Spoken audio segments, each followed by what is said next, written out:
Good morning, everyone. My name is Cam Moore, the chair for our African American Employee Resource Group at NASA Johnson Space Center. We thank you for attending another one of our events for the Way of the World series, Implicit Bias. The human brain takes shortcuts to make our lives easier, but those shortcuts can be unintentionally biased, creating an implicit bias. I'll now turn it over to Lawrence Miller to continue with the event. Greetings, everyone. My name is Lawrence Miller, and I'll be one of your hosts for today, along with Daryl Compton, as we learn about implicit biases and its effects on the African American community. During this event, you will have the opportunity to hear from NASA's first African American woman astronaut, followed by two panelists, one being with law enforcement and the other being with JSC leadership. And both panels will be led by Ms. Anika Isaac from the JSC Employee Assistance Program Office. Before we bring on our first speaker, we would like to show a short video.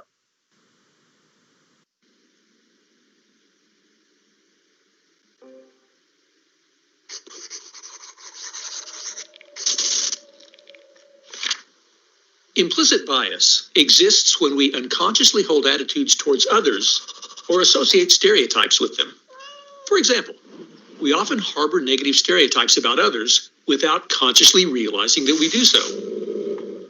Implicit bias, which is also called unconscious bias or implicit social cognition, is a prejudice that is deep-seated within the brain, below the conscious level.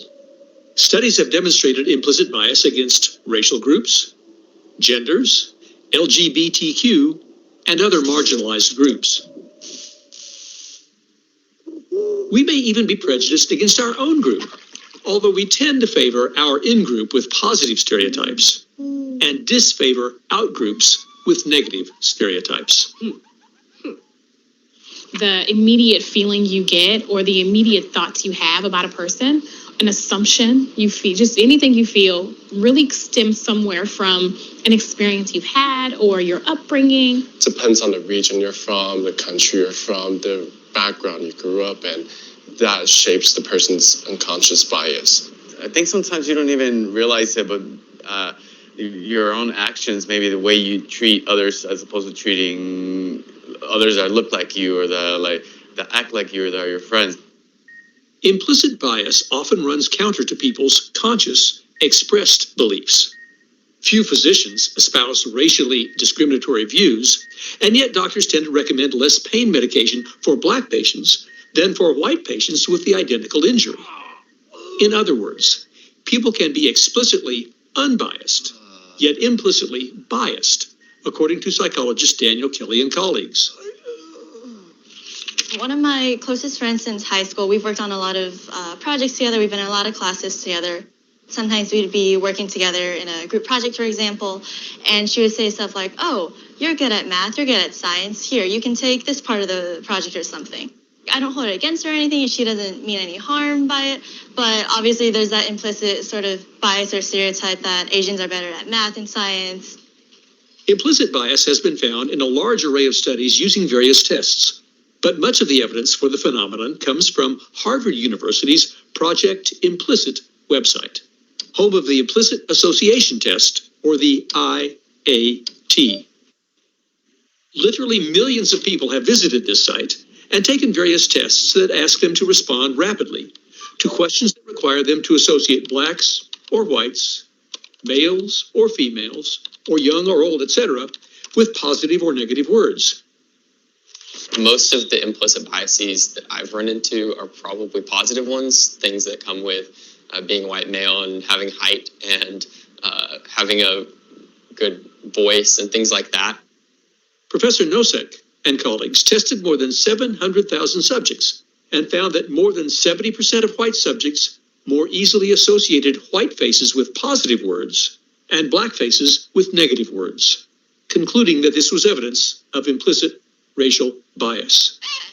In fact, additional evidence indicates that measures of implicit bias better predict people's conduct than measures of explicit bias.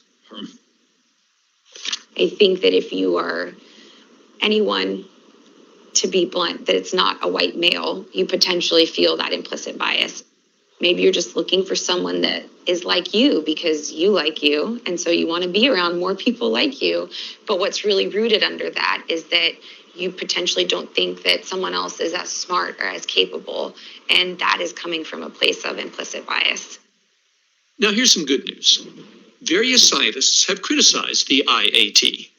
They point out, for example, that individuals who take the test on different dates often score substantially differently. Even IAT supporters admit that implicit bias, at least as demonstrated by the test, is widespread but relatively minor and has only a small impact upon people's real-world actions. In other words, the results of the test are not strong enough to predict particular behaviors by individual people. However, let's not get too comfortable. Even if the IAT cannot predict the future conduct of any one individual on a given occasion, it still indicates how groups of people will act on average, and that is worrisome.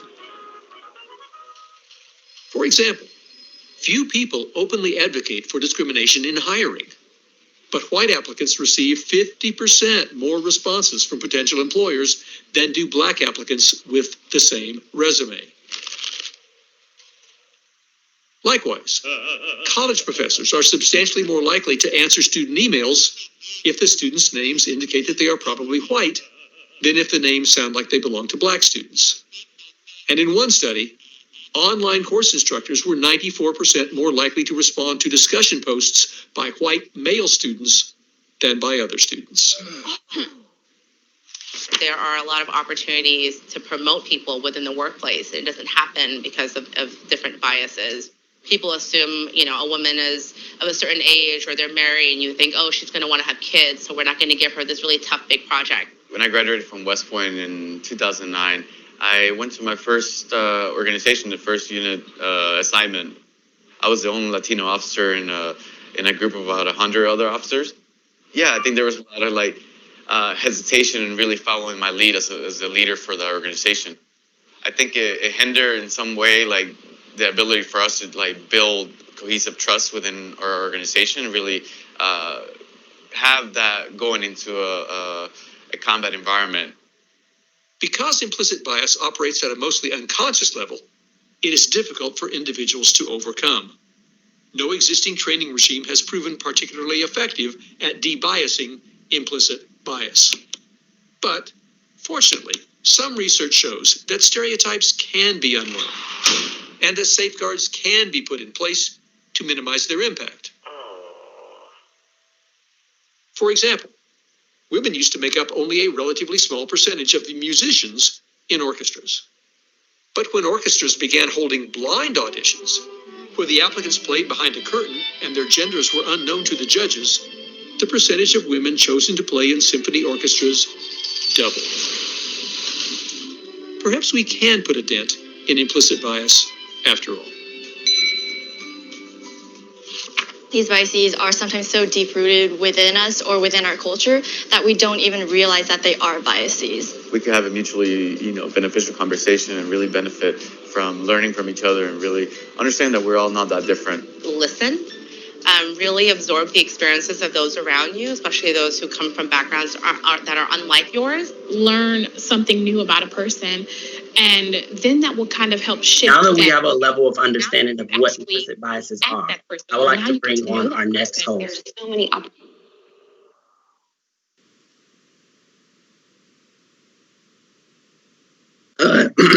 Hello, everyone.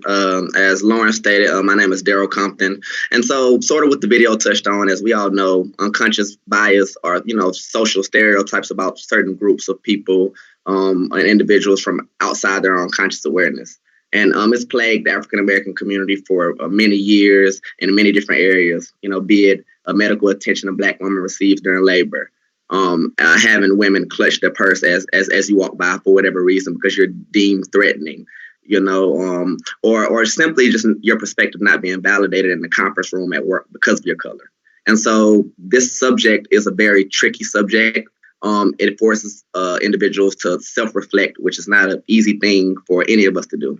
So this is why we have so many leaders bringing different perspectives on this matter. And so before we jump into the panel discussions, we have a very special guest to come and share her story and perspective. And so I'm going to just read a little bit about her bio. Of course, we can't touch upon, all the many accomplishments she's had over the years, but I'll just read some of those excerpts from the biography.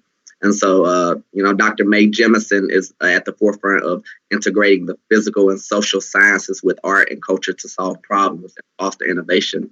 Today, Jemison leads 100-year, a global initiative seed funded through a competitive grant from DARPA to ensure capabilities for human travel to another star within the next 100 years while transforming life on Earth.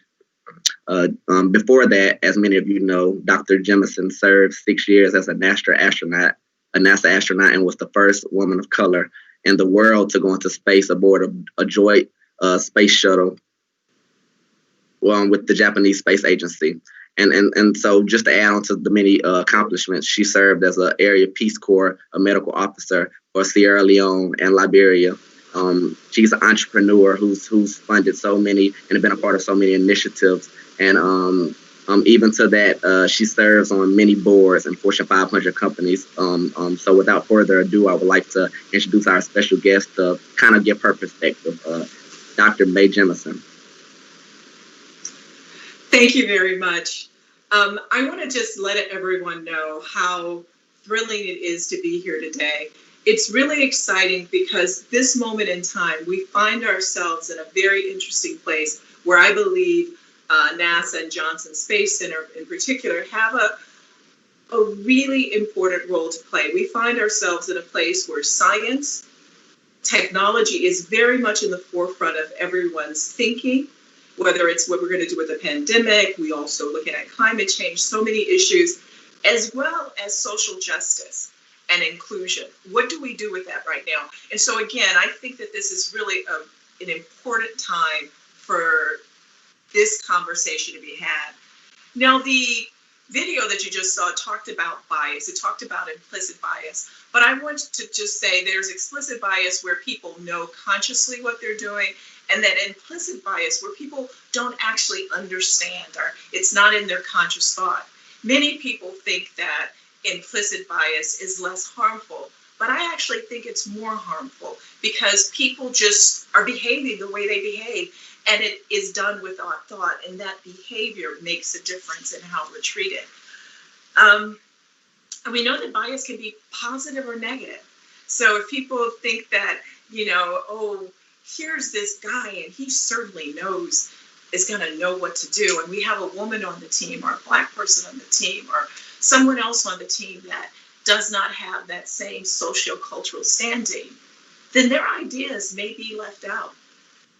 This is what really is important about this.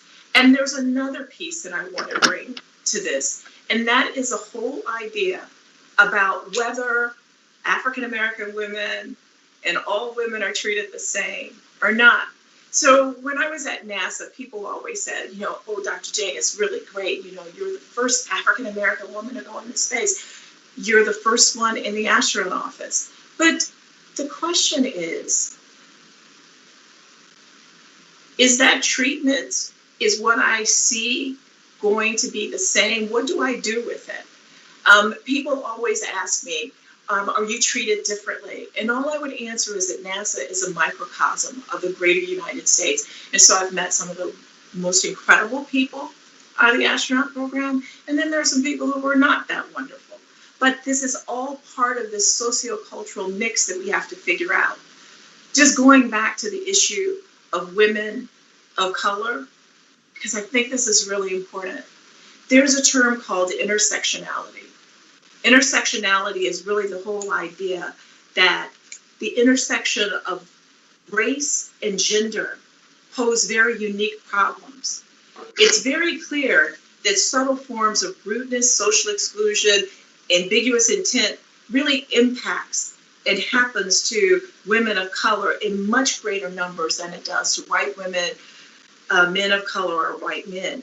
And this experience makes a difference in terms of our contributions. For example, the concept of intersectionality helps us to understand, for example, that Black women's experiences are not merely additive, what Black men experience and what white women experience, but rather these things are unique, and every time you look at it, we have to understand that something unique is going on. So I wanted to bring that to the forefront because it helps us to start to look through and understand where we're at.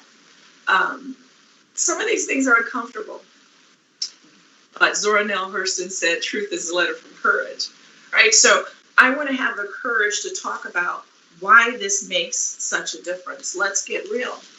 So many times when people talk about this, they talk about what it is that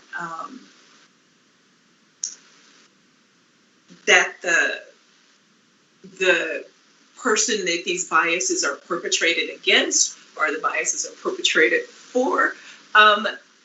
We talk about it that way, but let's talk about it another way. What have we lost because of these biases? If I stay within the NASA family, everybody saw the movie Hidden Figures, right? And we thought about Katherine Johnson and Mary Jackson, and we looked at all of these pieces. So the question is, what would we have gained if they didn't have to work so hard to get to use their talents? So we got extraordinary accomplishments and contributions, even in the face of them having to jump over all kinds of hurdles. What have we missed as a society, as a country, as a world, because we've left people out and they've had to work so hard? I was asked to give a story about, biases that I've encountered or what happens. I'll just pull up the whole idea that I get asked very frequently to talk about inclusion, diversity, and I'm very pleased and excited to do it. However, I'd love to be called on at NASA to talk about 100-Year Starship, the work that I do with space exploration in terms of thinking of a different kind of a future. Those kinds of things are where we leave folks out because we place them in a certain box in order to say, here's what I want from you, or I don't really know if we can do that innovation. And so I find myself sometimes working in my technical fields in spite of, not because of, that I have to fund that. I bring that up because I'm okay with that. I'm going to do that anyway. What do we need to look at? I think when we go through all of this, what I've learned over the years is that when folks talk about empowerment, you have to take that issue up yourself. You have to move forward yourself because people will not give up their power. And if you're in a position, you have to use yours, right? I always ask myself, if you have a place at the table, what do you do with it? You have to use it. But in order to use it, you have to empower yourself. Now, this isn't saying that all of those other things, those slights, that they're okay. No, they're not okay. We have to do something as a society. But the empowerment means that, first of all, you have to believe that you have a right to participate. I believed every day while I was at Johnson that I had a right to participate no matter what. I believe every day right now I have a right to participate in where this world goes no matter what. I'm not waiting for people's permission. But you have to believe you have a right to participate. And then you have to believe you have something to contribute. If you don't believe you have something to contribute, then you'll sit there. I believe I have something to contribute. It may not be to every situation, but I have something to contribute. And then finally, you have to risk making that contribution. And that's the scary part. You have to risk making that contribution. And many times for those of us who are in groups where people are looking at you and holding these various biases, that risk seems very high because people will be looking to confirm a bias that they have. Oh, well, maybe you made a small error. And so you hold it back until you get it exactly right. But then the moment has passed. But that bias then it becomes very damaging. So you have to take the risk that maybe I don't have it 100% correct, but I have it 95% correct. And gosh, we give people credit for things where they only have it 50% correct. The other is that it may not just be me that people are looking at? Do I stand as proxy for my whole subset of society? And that's a tough thing. So you really then are saying, I got to get it 102% correct because I don't want to damage everybody else. But here's what I'm going to tell you. What we benefit from is from you being there, by you making those contributions, being willing to go over it. Know that you have a right to be there. Know that you have something to contribute, and then risk making that contribution. Again, that does not absolve any institution, anyone else from doing the right thing, from changing, from addressing these issues of bias. But it is important that we use our position. I want to end with two quotes. One from Martin Luther King Jr., which deals with institutions, which is this whole issue about do people have to really like you? Martin Luther King Jr. said, morality cannot be legislated, but behavior can be regulated. Judicial decrees may not change the heart, but they can restrain the heartless. So there is a role for institutions and policy. But then as we each look back and we try to understand why we hold on to biases, as you said, sometimes those biases can even be inwardly focused or focused at others in your group, one way or the other. But I think it's really important, one other thing that James Baldwin said. When we're starting to look at why we cling to these things and why there are people who are in power who don't want to change things, he said, there are too many things we do not wish to know about ourselves. People are not, for example, terribly anxious to be equal, but they love the idea of being superior. Thank you, Dr. Jimson. We may have time for one question, one, maybe two. Okay. What sparked your decision to resign only after completing one STS mission? And do you believe NASA politics aided in your decision? So here we go. So I'm going to do a bias in that question, which is after only one mission, right? So Right. A lot of people do one mission. So now how many do I have to do before it's okay for me to leave? And how much work do I have to do, right? So I left, and I've said this before, because there were so many things that I wanted to contribute. Being an astronaut is a full-time, job completely. And I didn't have control over my own schedule, what I could input, what I could do. So I was very interested in making contributions around social cultural issues. I wanted to continue to use my medicine. I didn't get to make those decisions. Did I encounter bias in the office? Of course. Did I encounter incredibly wonderful people? Yes, I did. But I had to make the decision for myself. What contributions could I make to the world? And I thought that perhaps I could be a better advocate for women, for science, for African Americans, for people of color, for this this confluence of how do we use social cultural things how do we use science and technology to better social cultural issues, that I could do a better job of that being outside the office. And so I had to make that decision. And I've been in NASA for 6 years, which was actually the longest I'd ever been in a job before. So I think sometimes we have to step back and make our own standards. There's so frequently we're asked to hold to other people's standards. And so I hope that I've been able to make a lot of contributions even outside of NASA. Okay, another question. I know you talked briefly about your experience with NASA, but before you came to NASA, throughout your time at Cornell Medical School, did you experience any implicit biases throughout the program?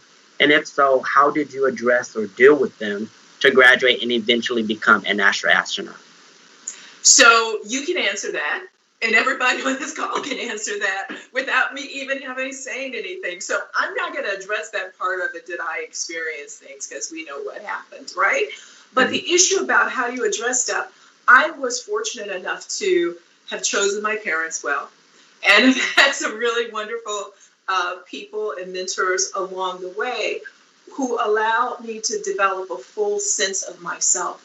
But I also had enough challenges and eyes wide open that, things that happen to me don't knock me down right away, right? I just sort of say, okay, I have a right to be here and I'm going to use this and I'm going to do what I need to do. You only get that by people having experiences where they've been in laboratories, right? So I had some incredible experiences supported by Bell Laboratories, for example, where I got to work on one of only 2 incredible nuclear magnetic resonance spectrometers in the world while I was in college. So those kinds of things give you the confidence that when people start to challenge you, whether it's in high school, whether it's in college, whether it's afterwards, that gives you the confidence to move on. By the time I got to medical school, I'd been around the block. I majored in chemical engineering at Stanford University, going there when I was 16. Had professors who didn't necessarily believe in me, but I believed in myself. And I said, what the hell? There are people graduating in engineering every year. There's no way I'm not going to graduate in engineering. Also majored in African and African American studies. Those things make a difference. And that's the piece that we have to look at, is how do you build that confidence and that energy? You can do it by programs, by experiences. That's some of the work that I try to do with students as well, is to build that confidence such that you can encounter these people who will doubt you, and it's going to continue to happen. There's one other thing I want to say, is it doesn't go away. So you might think that as, being an astronaut, with the work that I do, being an environmental studies professor after leaving NASA, all of these things that people wouldn't doubt me now, right? All the stuff that I've done. Right. But every day you still get it. And that's what we have to work toward, is having that sense of self and understanding that you have the right to be here. And if anybody doubts their right to be there, let me just tell you, if you want to channel me, I'm there. I got your back. You should be there.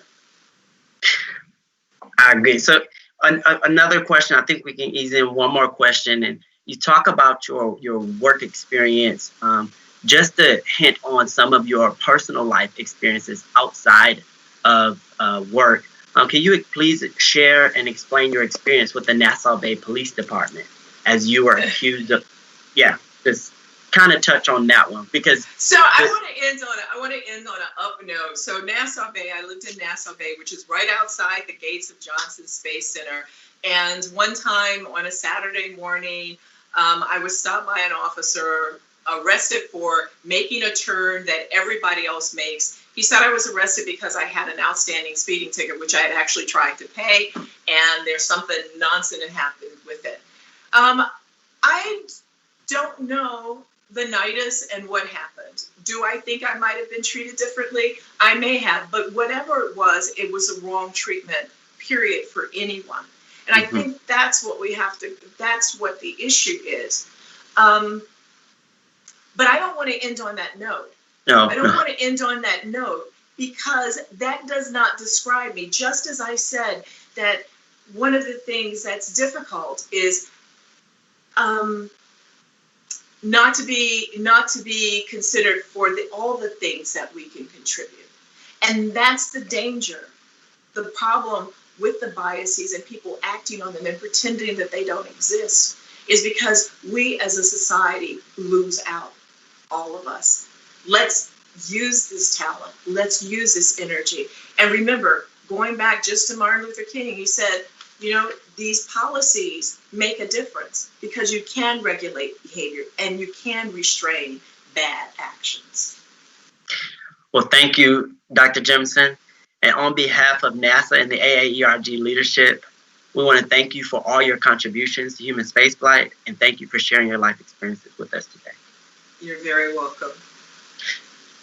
Next, we will have Miss Anika Isaac as she introduces our next panel. Thank you very much, Lawrence. Thank you very much. Hello, our JSC NASA community and beyond. I am very happy to be here. So let me get started by introducing our law enforcement panel. We're actually going to have two different panels. Our first one is going to be our law enforcement panel. So I will start off by introducing Sergeant Williams. Sergeant Donnie Williams, would you please join us here? Sergeant Donnie Williams began his career in law enforcement when he joined the Harris County Sheriff's Office in 1993. He has distinguished himself during his 27 years in law enforcement experience by previously serving in the Harris County Office of Mental Health Unit. He currently serves as the Administrative Office Sergeant in the Rural District 3 on the east side of Harris County. His role includes patrolling and overseeing the administrative functions of the department's daily operations. He's definitely embarked on a commitment and dedication in volunteering his time to various community programs in Harris County. This ultimately will assist in bridging the gap between law enforcement and the community. Welcome, Sergeant Williams. Thank you. Next up, I would like to introduce Deputy Guidry. Deputy Shavantri Guidry attended Lamar University as a sociology major. Mrs. Guidry also attended Lamar Institute of Technology, where she received her TCLOS certificate. Mrs. Guidry went on to start her career as a deputy with the Harris County Sheriff's Office and has been there for the past 8 years. In addition, Deputy Guidry is a certified John Maxwell speaker and trainer. Deputy Guidry works closely with numerous organizations in her community and enjoys volunteering her time mentoring the youth. Welcome to our panel, Deputy Guidry. Thank you for having me. And our third panelist I will introduce is Captain Sonia Pruitt. Welcome, Captain Pruitt. So Captain Sonia Pruitt served with the Montgomery County Police Department in Maryland, where she served for 28 years. She retired July the 1st. Congratulations of this year. Her last assignment was as director of the Community Engagement Division, leading her team in a focus on building legitimate and trusting relationships with the community. Sonia has spoken on a variety of law enforcement related issues, both in the United States and internationally. She particularly likes to speak on matters that acknowledges the divide between law enforcement and the community at large. Her interest is law enforcement issues as they relate to officers of color, Black women, and vulnerable communities, and she looks to offer information to spur personal education and growth. Sonia is a proud alum of Howard University. She holds a Bachelor of Science degree in Chemical Justice, as well as a Master of Arts degree in Forensic Psychology. She is an associate professor at Montgomery College in Rockville, Maryland, facilitating education about varied aspects of the criminal justice system.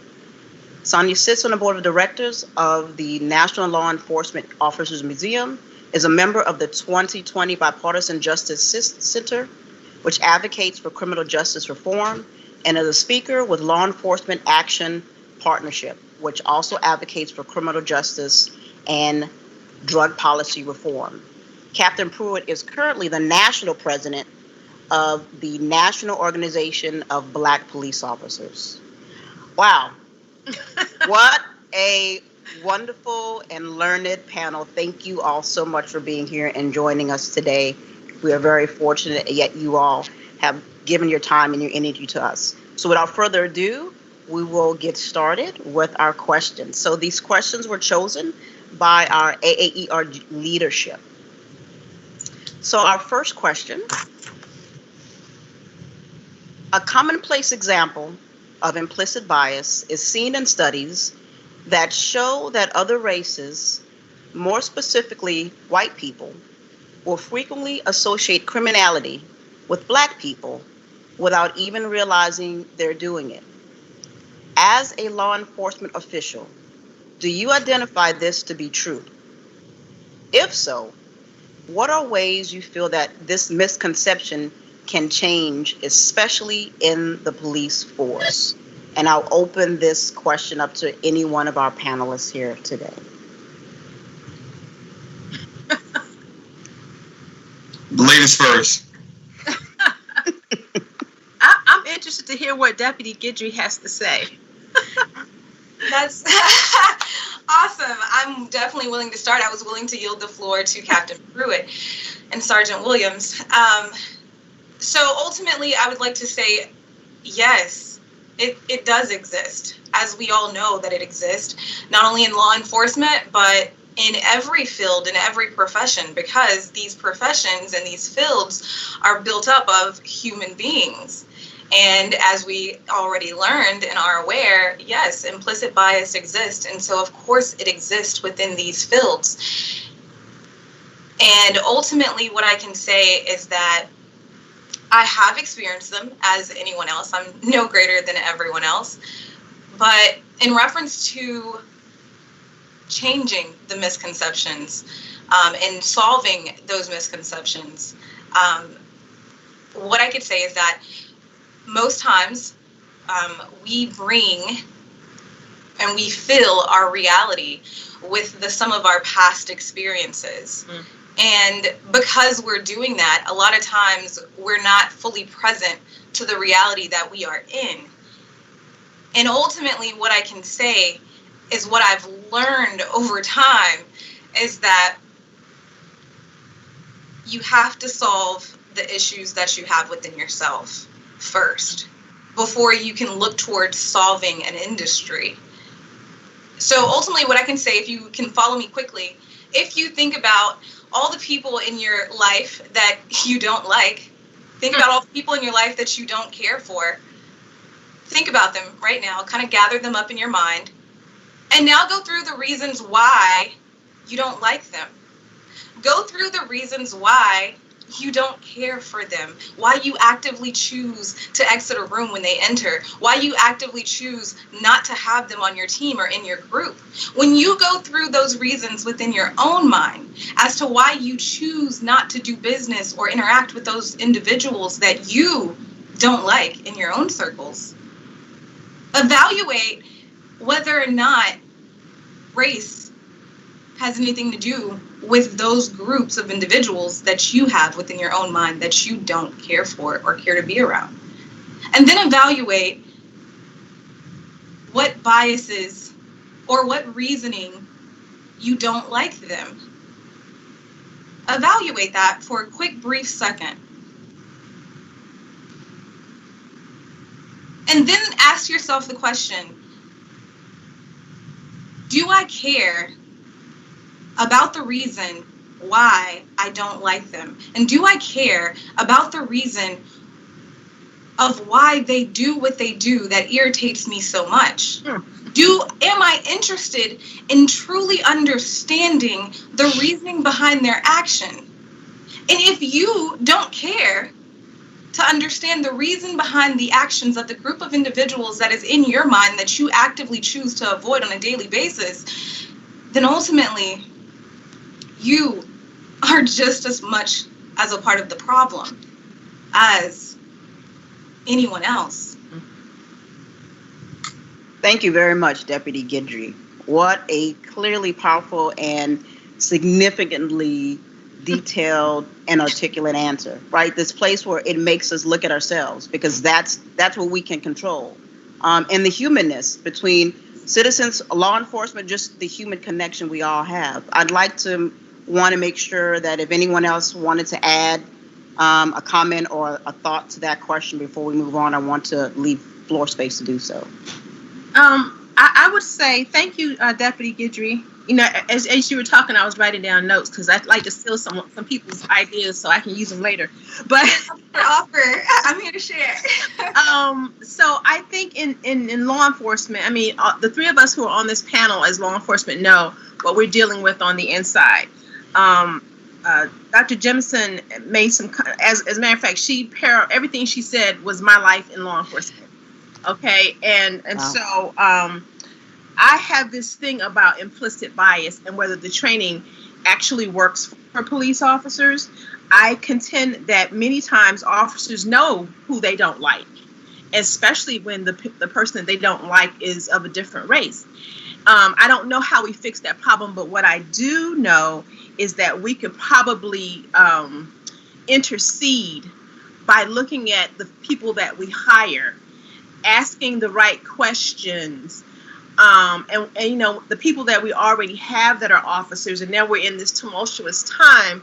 I think that it would behoove us as police, as law enforcement, to weed out those people. I don't like to use the term bad apples because I often think that if you have bad apples, then there's something wrong with the whole tree, right? And we know that policing was built on a system of oppression of one group of people, which was Black people during slave patrols. And so here we are now. How do we handle that? Well, we got to forget the bad apples. We got to fix this whole tree. We got to plant a new tree. And so it's going to take some courage. It's going to take strong leadership. We got to do away with nepotism and favoritism. And that's my friend and my buddy. I'm going to pat them on the back. I know we can all speak on that also. If we are really going to dig down and deal with this issue of race, now we can't completely erase it, but I do think, again, that we could intercede. Thank you very much, Captain Pruitt. And you know, your answer actually dovetails into our next question pretty well. So I'm going to read the question, and so people can see how you've really begun to answer that question already.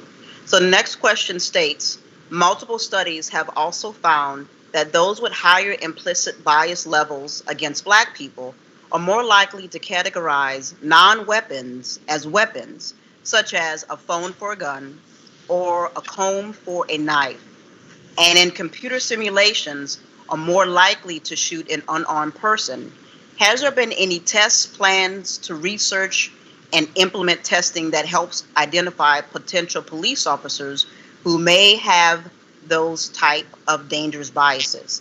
And your answer alluded to wanting to do that screening for officers to help with that as well. Does anyone on this panel aware of any type of testing, or, you know, what testing do they do for officers that you all are aware of currently? Oh, may I speak? I'm sorry. Absolutely. So first, this time join the party. Real quickly, you say about testing. A test cannot determine certain things. You can't test certain things. That's an innate trait is in you, and over time, that trait comes out. So let's go back to like Deputy Gitcher was talking about. Only person you can correct is yourself, right? So you're trying to change a whole culture that has breeded this mindset. So whatever I think is my reality is what I see. So with that said, we can back up. Okay, we know what we're dealing with right now. We see it on the media. Everybody on this panel have dealt with something. Everybody pretty much had a negative experience with law enforcement, some way or another. In and out the uniform, you have some kind of negative experience. So my mindset. Are you referring to persons of color or just people in general when you say negative experience? Okay. In general, I can't say that, but I can say a person of color. Yes, I can tell from my experiences. That's what I can only go by is my experiences, and I can learn from other people being around them, learn their experiences. So the first thing that comes to my mind is how can we revamp this mindset? How can we change this culture? Because a test can't change you. A test can identify what you have and your issues. Okay, let's talk. We talk about the symptoms. Let's talk about the illness itself. The illness, you have to change the culture. How do you change the culture? It started with our younger generation. That fear that was brought into us. Because 9 out of 10 times the things that you are taught is what you believe. So I got to change that whole culture mindset. Because before I came into law enforcement, I was taught keep your hands on the steering wheel. The police come behind you, your heart starts fluttering, and your mind said, "I'm going to be in trouble." So how do we change that? So now we go out into the community to try to change that mindset with young people of color and other races as well. To understand that you got to build this relationship. How do you do it? First, you got to understand how to love yourself and understand you can only change you first. And once you change you, then you can change others. And you got to understand the culture of the word brother. When I think of the word brother, we need to really understand what that means. You my brother. When you my brother, that's the other part is the other. So if that's the other part of me, if I look at you like you're a part of me, then I'm going to treat you differently and I'm going to act accordingly because I'm not going to hurt me. If I look at you as a part of me, I'm not going to hurt you that way. I look at you as a sibling. I look at you a part of me, a part of culture. So we got to change this whole mindset. We got to change the culture that's in society, but part of society is in law enforcement. And now law enforcement is exacerbated because of social media and things that are really going on. The veils have been taken off. So what we're going to do now? The question is what we're going to do. We see the issue, we see the symptoms, so let's deal with the illness. Thank you, because that's what this is about. This is about if we recognize what's going on, what can we do going forward, right? How can we learn from the mistakes or what didn't work out well and go forward? Now, you mentioned a good point about going into the community. Now, my impression, and that's just me, you have police go into communities of color.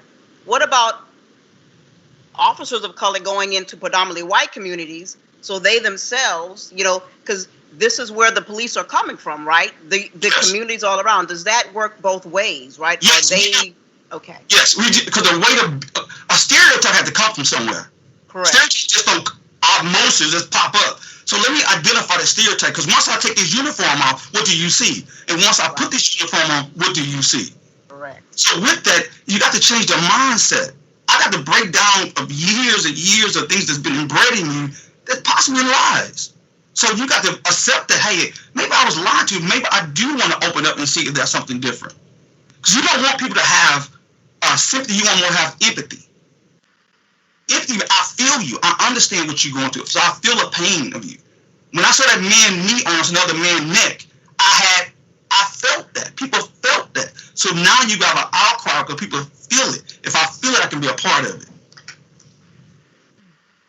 It becomes personal. Absolutely. Yes. Right? Yes. And what we're hearing what you all are definitely recognizing. The obvious questions, yes, there's implicit bias. Yes, there are stereotypes. These are things, yes, let's just check the box and get that out of the way and recognize it. Deputy Guidry.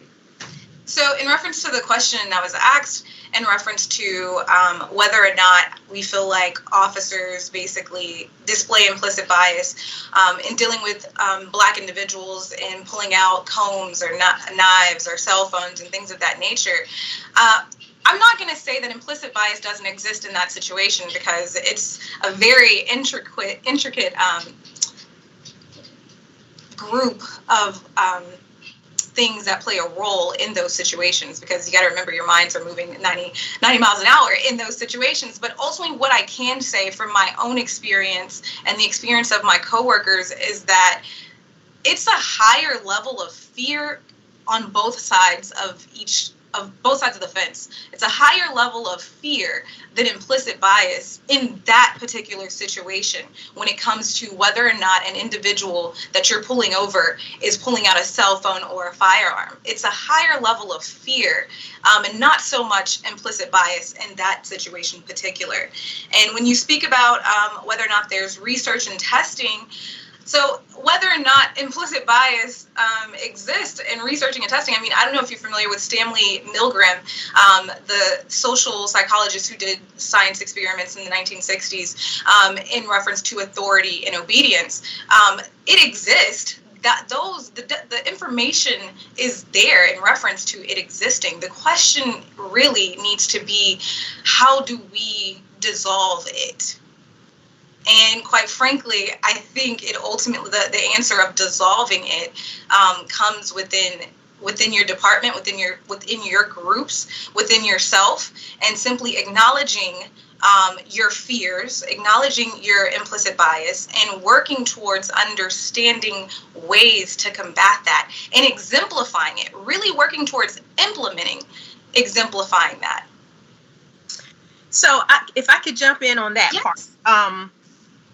I'm thinking as everyone is talking, and here we are after a George Floyd and a Rayshard Brooks, and we're having a really nice conversation about implicit bias and race, but the reality is that we don't have time to do anything nice and comfortable. It's going to be uncomfortable, and it has to be. We're in a crisis situation, so any steps that we take have to be immediate.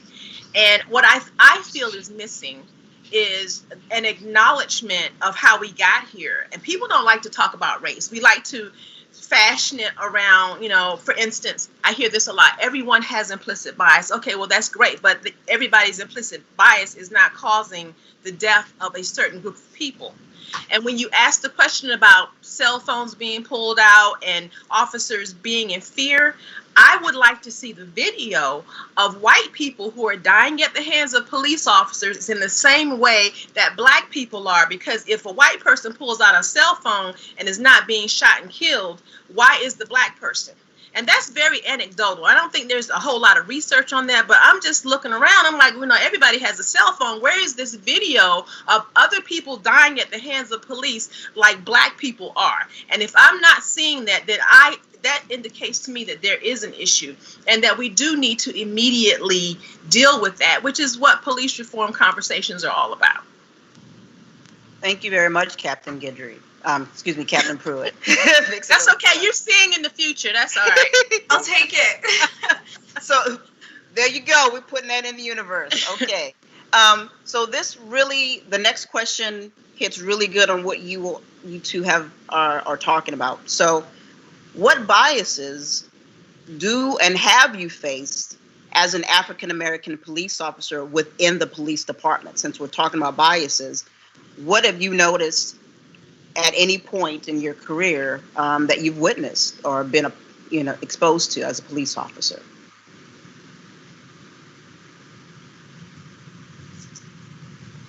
Captain? Everybody's looking at the captain. Okay.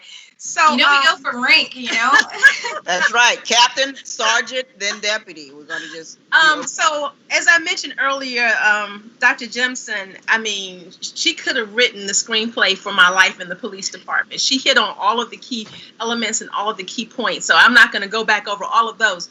But what I will say is it was quite a journey for 28 years. I'm the first African-American female captain that made rank to the rank of captain in my police department. And you see me stuttering over my words, which I don't often do because it was emotional, it was traumatic, the microaggressions, the always constantly, because our parents will tell us we have to be black parents. Let me be specific. Will tell us you have to be 3 or 4 times better than everyone else just to be seen on equal footing. And I was experiencing that with all my experience and education, skill set. My resume was so long that they made me cut it down to 4 pages. I'm like, okay, my resume is way longer than that, but okay. And so it took me a while to get promoted. I know that it was intentional, and I had to make it so difficult not to promote me that finally they were like, okay, we got to do this. So what I took from all of that, though, is that it was okay for me to just be who I was, that I was not less than anyone else. When I decided to retire, and this was the most important thing, it came after COVID. So it was sort of like an abrupt decision. I'm going to leave. I had experienced breast cancer twice. I was concerned about my health. And on top of that, I wanted to leave on my own terms. I wanted to leave because it was time for me to leave. It was time for me to do other things. I wanted to be in the social justice sphere. I didn't want to be hampered by people looking over my shoulder or questioning every move I made and every word that I said. And it was funny because as soon as I said I was retiring, all kinds of rumors started. Oh, she must have been caught stealing money. Oh, she must have been caught sleeping around. It could not just be because I decided to just leave, which is what it was. I'm leaving. And so when I say all that, I want the audience to know that is a real experience for Black women in law enforcement. We have our own category. We are not white women. We are not Black men, no matter how much people try to squeeze us into those boxes. We have our own experience. Yet we excel, and we deserve to be there, and we do a great job at being law enforcement. I love what she mentioned, Captain Pruitt. That was definitely valid. In the same way as Dr. Jemison, I was almost in tears when she was speaking because I was beginning to believe that my opinion was unpopular. And so hearing Dr. Jemison speak was like refreshing to me. But in reference to the biases that I've experienced, so when Captain Pruitt mentioned how we're raised, so what I've realized is that how I was raised made a difference in the way that I walked into those rooms, because for the first 3 or 2 years of my time here at Harris County in District 3, I was the only Black female in my district, not in Harris County, but in my district. And ultimately, still, even now to this day, a lot of times I am the only Black female at the table in a meeting, or the only Black female on a scene. And so, but with my programming from my parents, the way that I was taught about being a Black female, when I would walk into those rooms or walk into those situations, I was on defense, because I was ready to be better. I was ready to be stronger, more capable. I was ready to offer and be basically above what people thought I was, because I was taught to believe that people would view me as less than. Mm-hmm. Okay, so as I've continued to grow in this journey of life, and I've continued to work towards reprogramming my own mindset, I understand that there are way more other details that play a role in these situations that I encounter. And I've also experienced that my life experiences is a mirror reflection of my thoughts. And that if I'm walking into the room thinking that people are thinking less of me, then I have created the ceiling myself. And I have become the stereotype that they are expecting me to be, because I am expecting them and I'm believing that they are seeing me in a certain way. But when I chose to change the way that I view the world, only because I changed the way that I viewed myself internally, and I started to really evaluate myself and choosing to literally be what I desired to see within my elders, my superiors, that I wasn't seeing, that is when I could walk to the table and change the mindset of others, because of the simple fact that I wasn't on defense mode, and I'm no longer trying to be something that I'm not, and I'm no longer trying to be better than anyone else. I'm simply here to offer what I have to offer in that moment in time. And that is all. And when you change the way that you see yourself, you actually realize that everything else around you changes as well. Once the enemy from within is demolished, no one else on the outside can defeat you. And that really is the end of it. But yes, I've experienced that. So now when people respond to me and say, "Oh my goodness, you are so articulate for a young lady. I would have never expected that." Before, my way of thinking, I would be disgusted at the fact that they expected something less of me. But now, I am elated at the opportunity that I had to give that individual a different experience of a young Black professional woman. Thank you so much, Deputy. Thank you so much, Deputy Guidry. So we are nearing the end of our panel time. And so the way you all are flowing very perfectly, dovetailing into, let's look at a call to action, right? So let's look at starting going forward. So I would like to hear from each of you, if it might be reiterating what you've already been saying, to say those again, what kind of ideas and thoughts about a call to action going forward can we do to help with some of the implicit bias, some of the conflict within our community? This is what we've been talking about today. I'd like to hear from each one of you. Maybe. Go ahead. So come on, Sergeant. Okay, since Captain, since you put me out there, thank you. Black women, I appreciate you. But really, reiterate something real quickly. You say sit at the table. We keep talking about sitting at the table. It's different being invited to the table and forced to the table. You sit at the meal, but you rather be invited so your voice can be understood and really heard and want to take action. So one of the things we are working on is this department, and I've been blessed to sit at the table, invited to the table to make a change.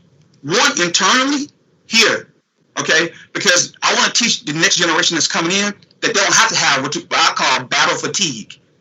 This is a war. You cannot keep fighting every day mentally, and it's not going to affect you. Eventually, it's going to have some effects on you. You see people that come back from war. It's a mental fatigue. You see it on the streets. Young people are dealing with battle fatigue. It's the mental fatigue.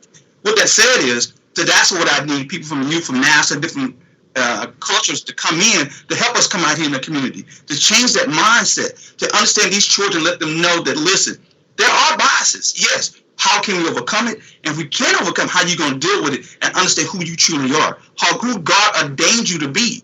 You're not born to be an animal. You're not born to be, I can tell a young man now, I'm sorry to say this, but you're not born to look at roaches every day, eat noodles every day. That's not what God ordained you to be, okay? So with that said is, we got to change the culture, and by changing the culture, we got to go out in the community, of every community, to change that mindset, to reprogram it, reboot like you do a computer. We got to reboot it, because what you're dealing with now are people who are exhausted and acerbated, so that's what you're seeing right now, people who are frustrated. Thank you, Sergeant Williams. Deputy Guidry or Captain Pruitt, your ending thoughts, comments, feel free to put that in at this point. Captain? Okay. Deputy Guidry, you said something about, you didn't actually say this, but this is what I got, about competing, and I'm glad that you said it, that in order for us to do this work, we're going to have to, our only competition is ourselves. The only way we're going to be successful is if what you said is to look at what we're doing within. And I'm going to also, my focus is going to be on police departments. Our communities are what they are. But the difference is there is an inequity in the power dynamic. And police departments have power to do harm where the community does not. The community can break stuff up in an uprising and all of that. But the real harm comes when people actually start losing their lives. And so I'm going to invite everyone at the table to remember that people are dying because of this strife that we have, and that we really need to focus on what we're going to do as individuals within ourselves to make the world a better place to live, and so people can live. Yes.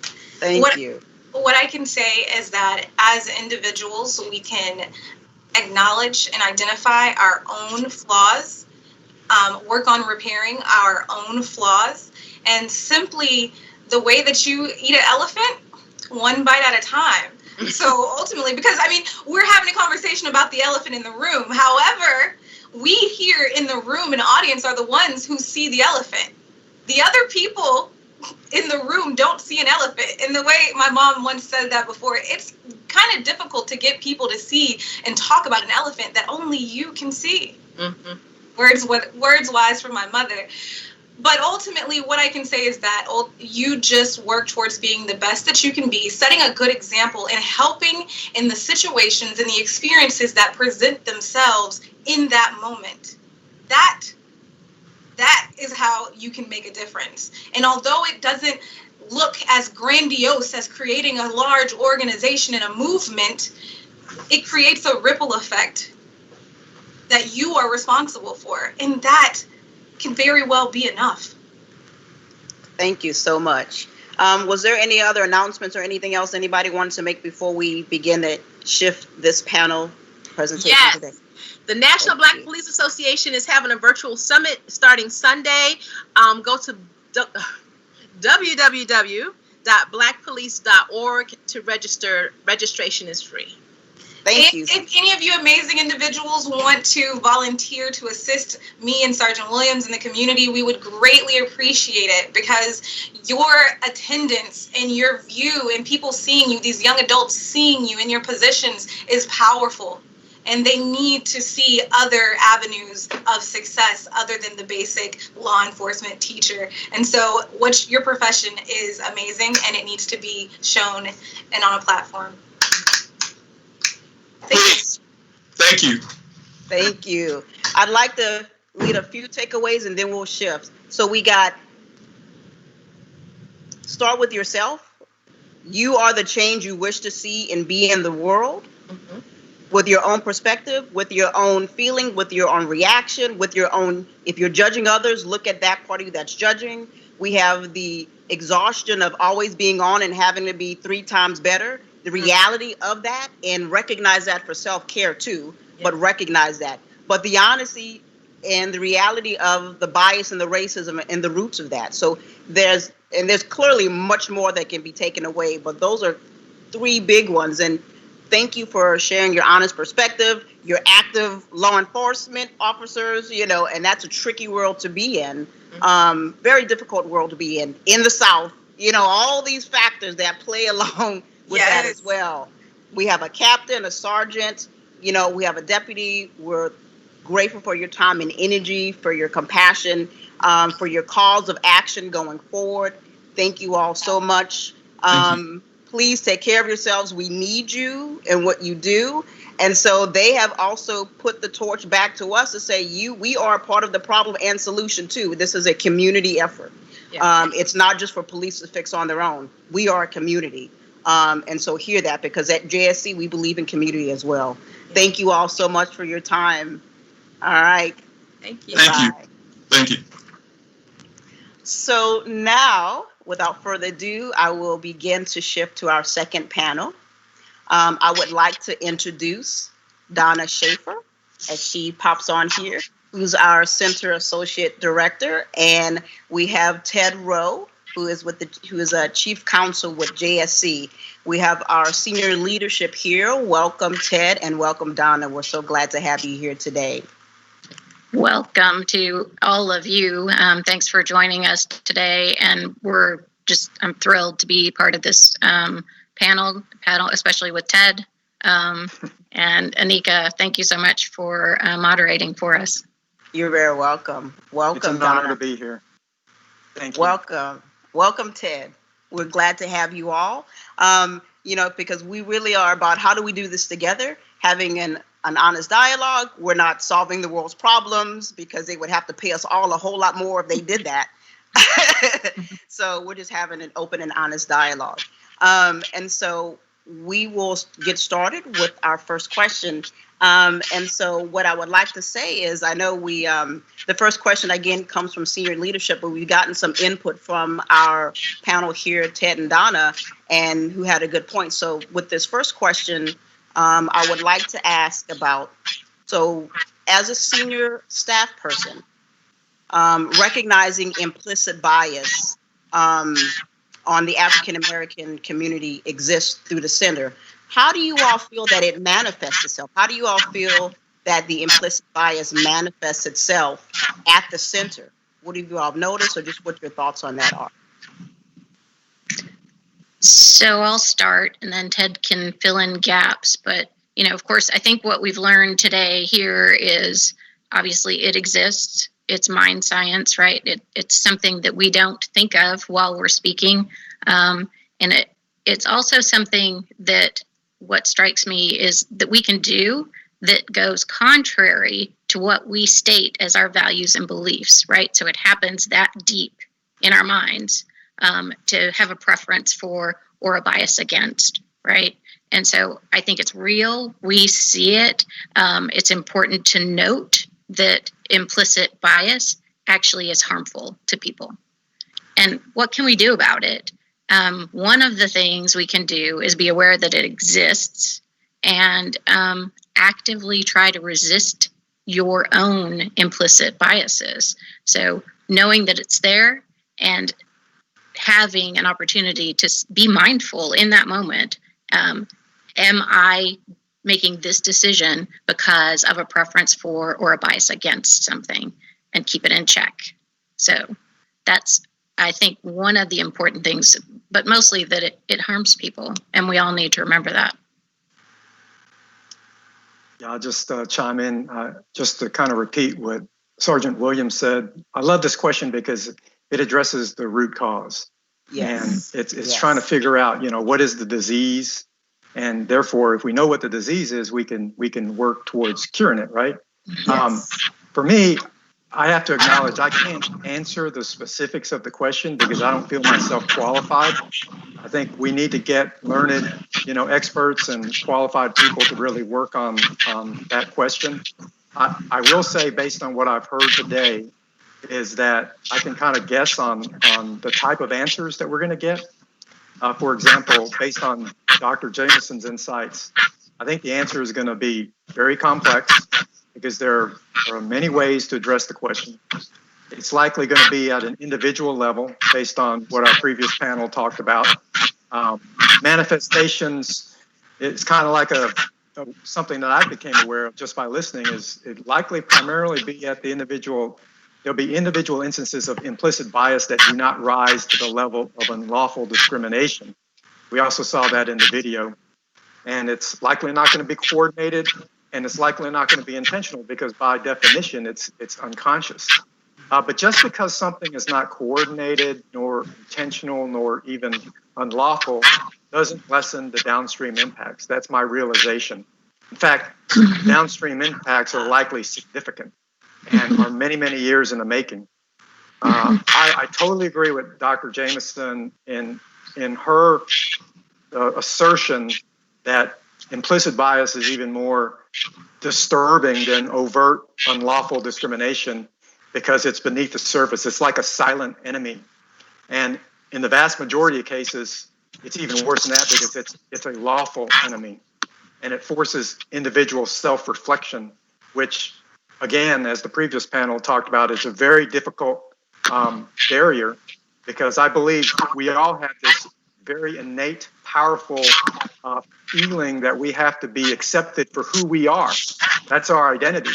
And when we start talking about implicit bias, we start really questioning and maybe even attacking who you are as an individual. That's where people can just shut down and become, in denial.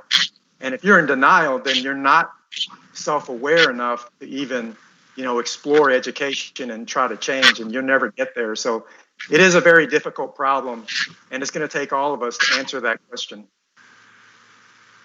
Thank you so much, because you're absolutely right. This place becomes a personal attack. People take it personally. They're in denial. They shut course the unconscious part where the denial comes in. It's hard to fight something that you don't know exists. And that is the huge part of that battle. But as we're talking, this is hopefully opening the doors, as Donna said, recognizing, bringing awareness, bringing education, realizing and doing some self-reflection, which of course was reiterated with the previous panel. Thank you. All right, so let's go to our next question. Is it true that our NASA SESs are evaluated on diversity and inclusion within their performance appraisal? If so, how does the center leadership explain having a predominantly white male presence? So I'll start again. Yes is the answer, absolutely. Senior staff, the senior executive service is graded. Essentially, one of the elements that you're graded against is leading people.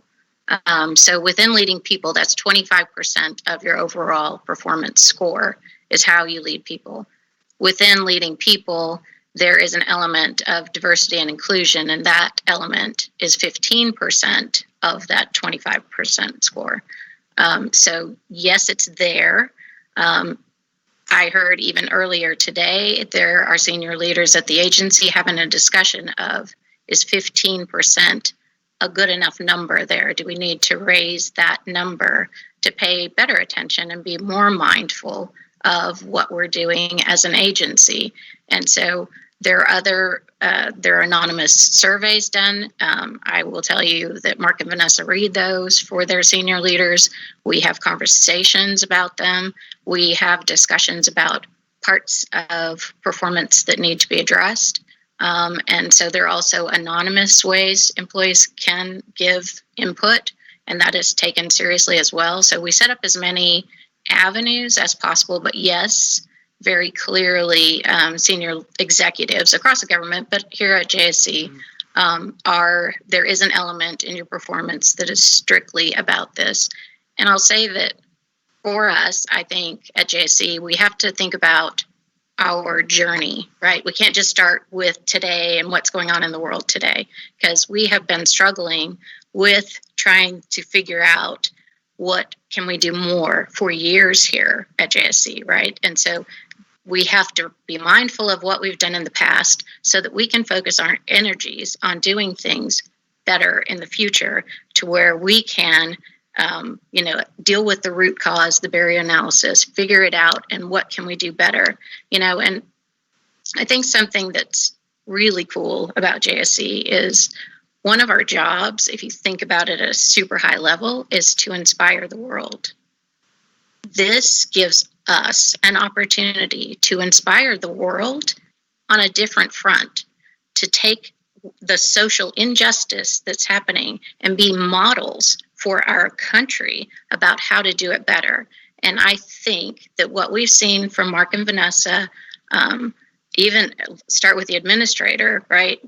We are working on this. We're paying a lot of attention to it. We renamed our headquarters building. I think that's important by paying honor to our diversity. And so I think at the tone at the top is very much, we need to take action. This is not something we can continue to just talk about. We have to start taking action. And so there's more coming at JSC, and I'll save that for a little bit and let Ted talk a little bit about this question first. Yeah, it's a fascinating question. How does center senior leadership explain having a predominantly white male president? Because it has so many layers. Obviously it's a reflection of someone's perception, and that's important because truth is a reality.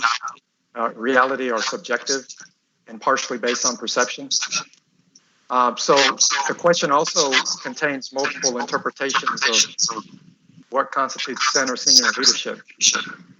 I don't know. I'm getting some feedback here. Are you guys getting that? Yes, there's some echo in your mic when you speak, Ted. Okay. It may be that if someone can. That's better. Others can mute. That's better. Yeah. Okay. That's better. Yeah. So what constitutes center senior leadership? If it's the center director, then that's a valid question. But if it's the current makeup of the JSC senior staff, it's pretty much approximately 50% right now are non-white males. So I don't know if, it's definitely not grounded in fact today, but it's important because it's someone's perception. I just wanted to point that out. Now, obviously the reasons why there have been predominantly white males in senior leadership, it's a very complex, issue, and it's definitely grounded in pretty much every phase of the workforce career pipeline, if you will, from recruitment to hiring to development to promotion and to retention.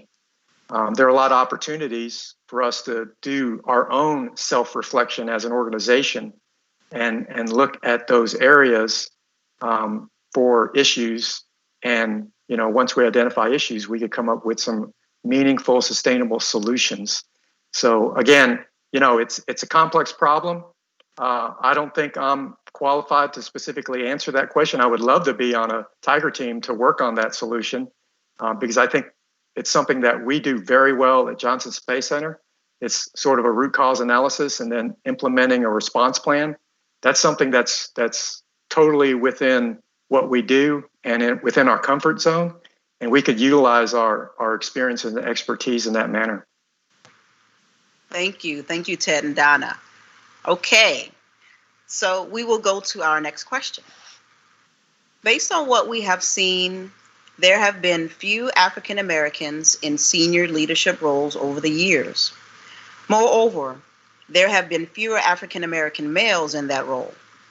Many years ago, senior leadership responded to the lack of African Americans in senior leadership roles by establishing the AAERG. What is senior leadership doing to address the same issues currently? How did we remain or get here? And how do we correct this issue? I know that's a lot to unpack in that question, so we'll do the best we can. So first, let's set the record straight. Senior leaders did not establish the AAERG or any ERG. They're all grassroots efforts, and that came about because of the amazing employees at JSC. So we don't want to take credit where credit is not due. That was not the doing of the senior leaders. That was the doing of our workforce. And it began as a pilot. You had to have 10 or more civil servants. And then what do we focus on, right? Our employees. We all say this, and we mean it. I think we see this anytime there's a hurricane or some disaster, we come together.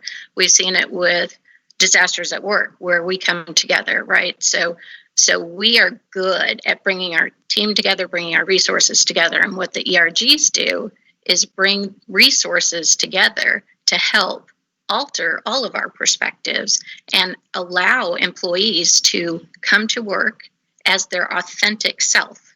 And so through the ERGs and their work across our team, they do a tremendous amount of work to help our workforce.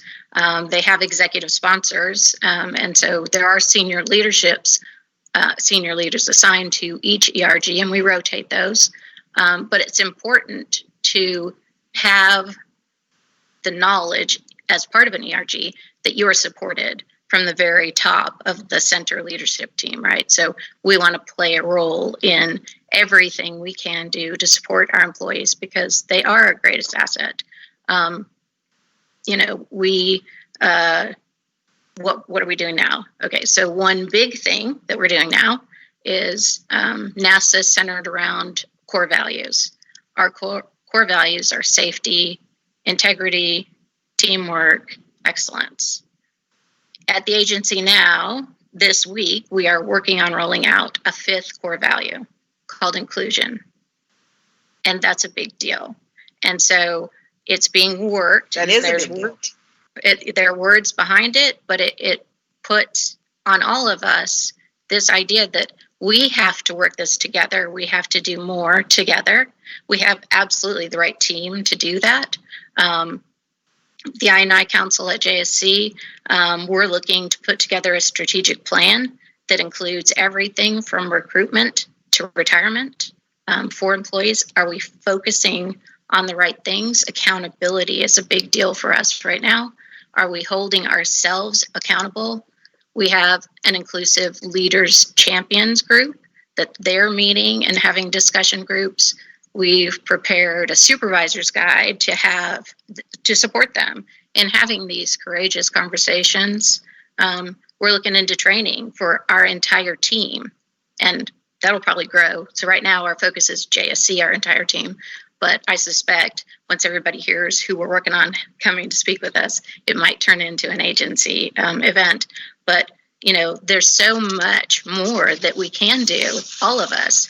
I had the honor to get to watch a panel discussion with Ed Dwight, Charlie Bolden the other day. It had Victor Glover was there and Hopper, right? And Charlie and them were talking about how do we become storytellers. And part of the way we do that is, we're renaming buildings. I worked at Langley when we built the Katherine Johnson facility. So I actually got to watch them build that building and put the insignia up on it. It was very cool. Naming our headquarters building, Mary W. Jackson. That's how we show up, right? That's how we show our agency's strength in diversity. It's important for all of our leaders to address social injustice. You can't be quiet anymore. It's not okay to be quiet. We have to, as leaders, make sure that we're providing resources for our teams.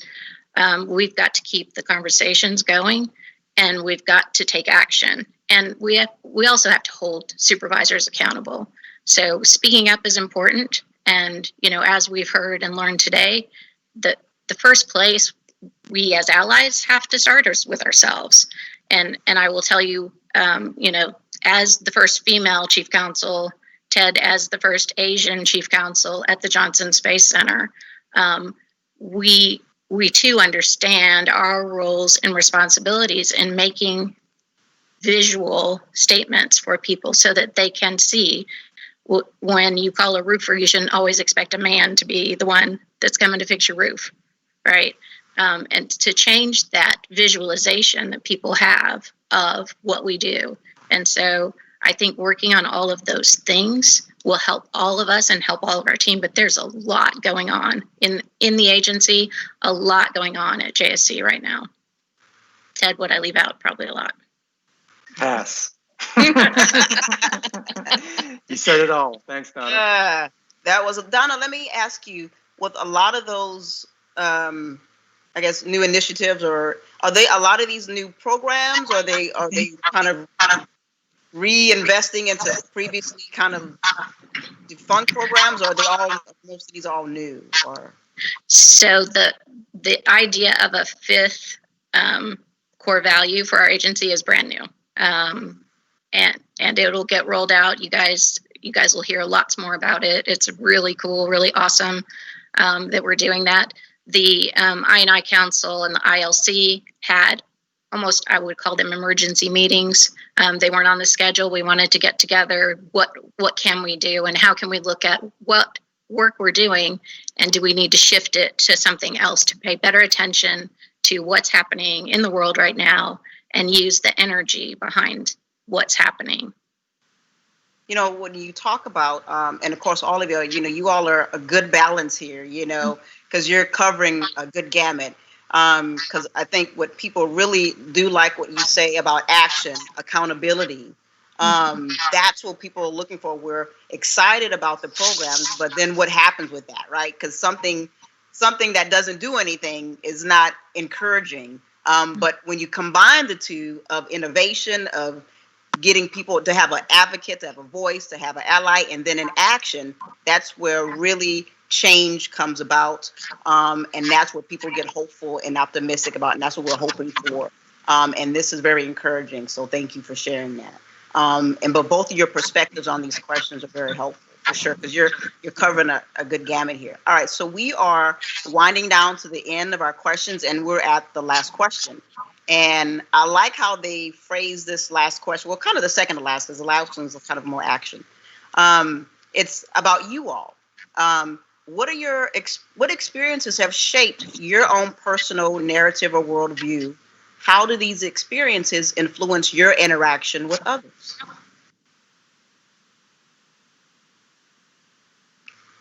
Okay, I'll do super fast, Ted, so you can talk. But I will say that I kind of grew up in a bubble, and the bubble, we'll call it the military, but it was the military not in this country.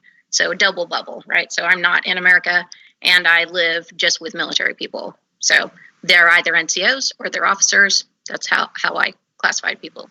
I moved to Texas, and the town that I moved to, I got a job right away. I've always had to work to support myself and help support my family. Every single person, white usually, told me, which school are you supposed to go to? And I told them, and they said, oh my gosh, don't go to that school. Oh my gosh, don't go to that school. So I'm a junior in high school, and I'm now terrified to go to the school that I'm supposed to go to. So my brother and I borrowed someone's address, and we drove further than we should have to another school in a small town. And that lasted about 2 months. We could not handle their cliquey, exclusive behavior. Figured we'll just take our chances with race riots at our real school. And so we quit, and we went back to our school, which I was a minority in my high school. You can easily pick me out of my senior class picture. And I will tell you, I am so proud to be a graduate of that school, which is now a science and math magnet school in that city. So there were no race riots, not one ever. So it's about people putting that on. And that was way before this term implicit bias was ever created. So it exists and it's real. And I realized then that I need to remember that that's what other people think, and they shouldn't think for me. Thank you, Anna. Yeah, so my parents immigrated from Korea after the war. I was born in Oklahoma, pretty much raised in College Station, Texas. My father received a job at Texas A&M University as a poli-sci professor when I was not even 1 year old. So College Station is pretty much the only hometown that I've had. When I was in third grade, my parents moved to a different school district, Bryan, which is 100% more diverse than College Station, Texas. So I had the advantage of going to school for most of my secondary school life in a very diverse community, which, opened up my eyes to different types of people, different types of culture, and I had friends everywhere. I went to Texas A&M University, graduated in aerospace engineering, co-op at Johnson Space Center. So I have to admit I had built-in networks from day one that I became a permanent employee at Johnson Space Center, which is very important, I think. And it's something that, underscores that how you look is not the final piece of the puzzle, the only piece of the puzzle. It's just a piece of the puzzle. Because I didn't look like everyone, but I talked like a lot of people. I behaved like a lot of people. I went to Texas A&M University like a lot of people at JSC. I graduated from aerospace engineering like a lot of people at Johnson Space Center. And I was a co-op. So, back then those co-op classes were huge. There were like 100 people. And so I had built-in networks already coming in to Johnson Space Center, which was a big advantage for me in terms of a different type of implicit bias, but a very important one, I think, is affinity bias. It's also known as similarity bias. People tend to gravitate to each other based on their similarities. And so it was very easy for me to fit in. And I think that gave me a big advantage looking back and listening to others in terms of, building personal relationships, building professional networks, ultimately leading to task assignments and team assignments, which ultimately led to building up my skills, experiences, and knowledge base. And when someone goes through that with those types of advantages for 10 years versus someone who doesn't have those types of advantages, it's game over by the time promotion comes around, because person with all those advantages, objectively at that point, they have a better resume. But we haven't really been asking the question, why does that person have the better resume? And I think when we start asking those meaningful questions of why, we're gonna come to certain conclusions that we're not very comfortable with, but we need to come to those conclusions. And it all boils down, I think, with what everybody's been saying. It's at the individual level. It's at the individual level, both, everybody. It's a two-way street when you build a relationship with somebody. You have to be willing to reach out, and the other person has to be willing to listen as well as reach out as well. So, that's kind of my personal background and my experiences that have built and worked into my personal narrative.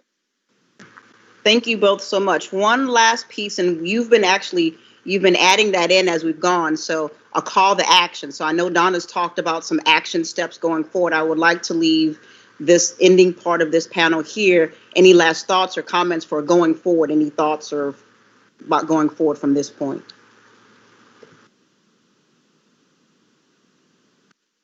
Sure, I'll close out. And this is going to kind of reveal my engineering background, but I tend to want to address problems, methodically. And I've been trained to address problems doing a root cause analysis. And I think, the law kind of favors the government in terms of addressing the symptoms, i.e., complaints, EEOC complaints and claims. And it doesn't really favor, or the government's really not motivated to go after the root cause. So I would advocate that we flip that on its head, and we really do a meaningful root cause analysis. Again, something that we're very good at doing with experts and people who are qualified. And then from that, we can identify the root causes, and then we could identify solutions. And then we prioritize those solutions based on the resources that we have, aligning with whatever the agency is doing, and we execute. And we have to establish reasonable expectations, because what we're talking about is a long-term problem, and it's going to require a long-term solution. We have to be very patient, because the fruits of our labor is really we're going to see that maybe 10 years down the line in the next generation of folks that we develop. So we have to be patient, and we have to set reasonable expectations. But that's kind of the framework that I would like us to do in terms of, a real strategic to tactical approach via a root cause analysis. Thank you so much, Donna and Ted. So we hear about, yes, there is implicit bias. Yes, we have actions. Yes, we are looking at the factors that go into how we select senior leadership and how we're judging that and digging out the implicit bias and even the screening of that. We're looking at the human factor, the humans, each person, your own background, and realizing that. Ted's talking about affinity bias, kind of being more aware, advocating. We hear holding each other accountable. We're hearing, we're good at doing root cause analysis. So let's use our strengths and really start picking apart, the systemic biases that are intrinsic in some of these programs, but recognizing we know it's not going to be done overnight. And I know we all are recognizing this is good, but we want to see the action too. And I'm hearing that you all are about action as well and feeling committed to showing that action. Thank you for the action of being here, showing up, your presence, your time, your willingness to answer these difficult and uncomfortable questions. It is very much appreciated by myself and everyone who's going to witness this. This is how we do this, a step at a time. Progress, not perfection, but we start somewhere. Thank you, thank you, thank you. As we wrap up our panels today, we're going to shift and turn it over to Cedric to close us out. Thank you so much.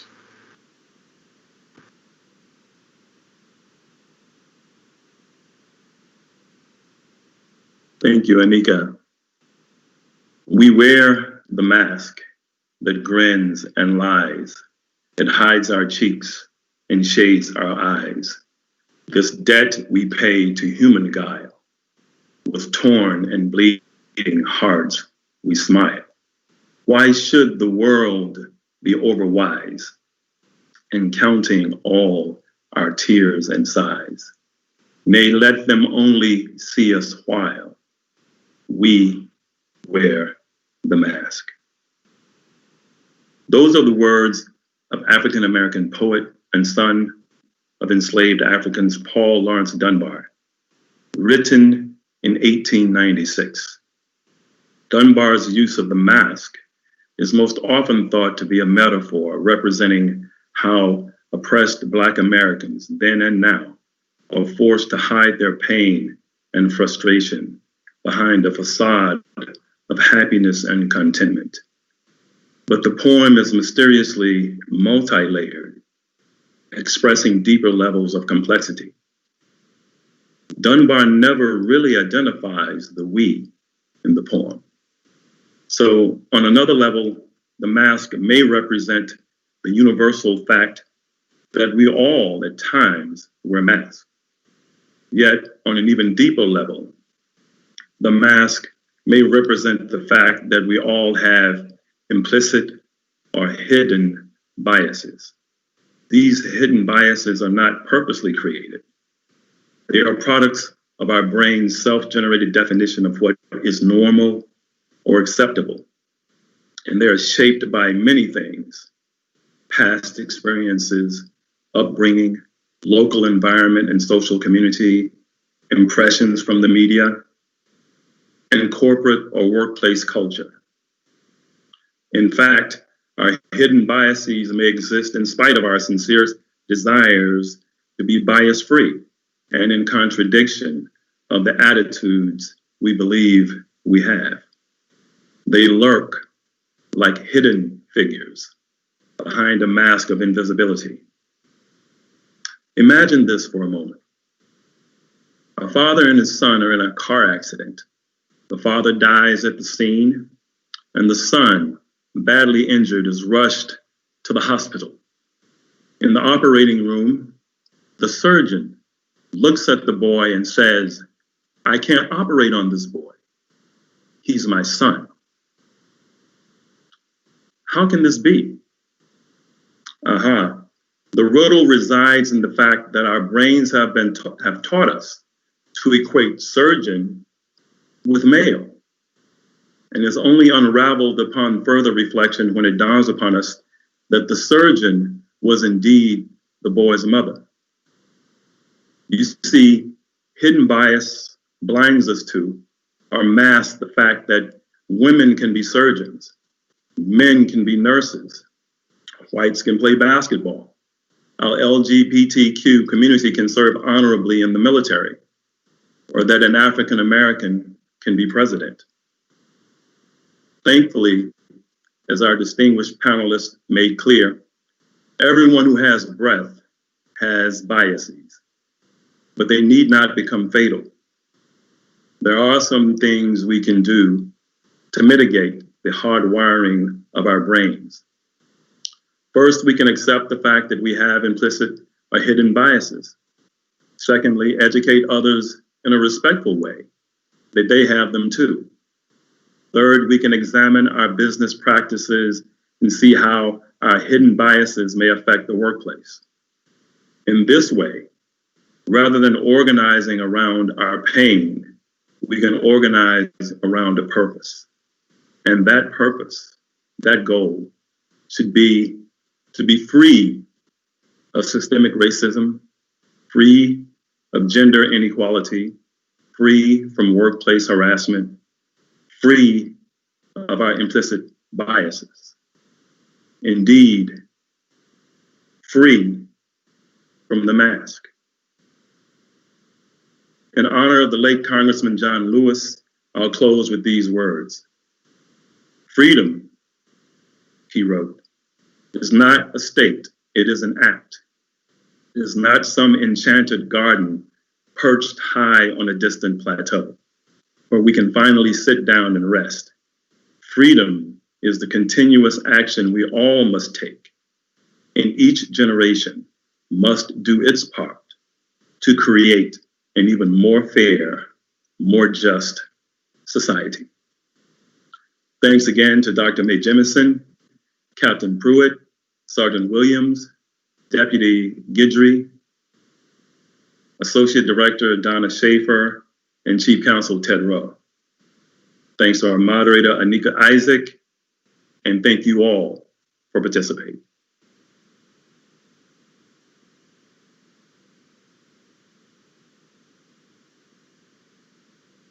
Thanks a lot, Said. And just to close out for this event, I am Mohammed Sabu, the co-chair of the AAERG. I just want to thank all of our panelists for coming and talk to us today about a very important topic.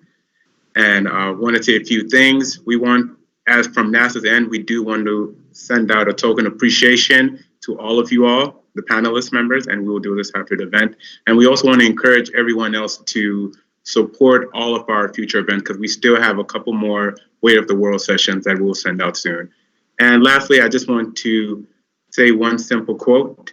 Unless you learn to face your own shadows, you will continue to see them in others because the world outside you is only a reflection of the world inside of you. Let's all work to be a better person and encourage people around us to stimulate change. Thanks everyone again for supporting the event and talk to you all soon.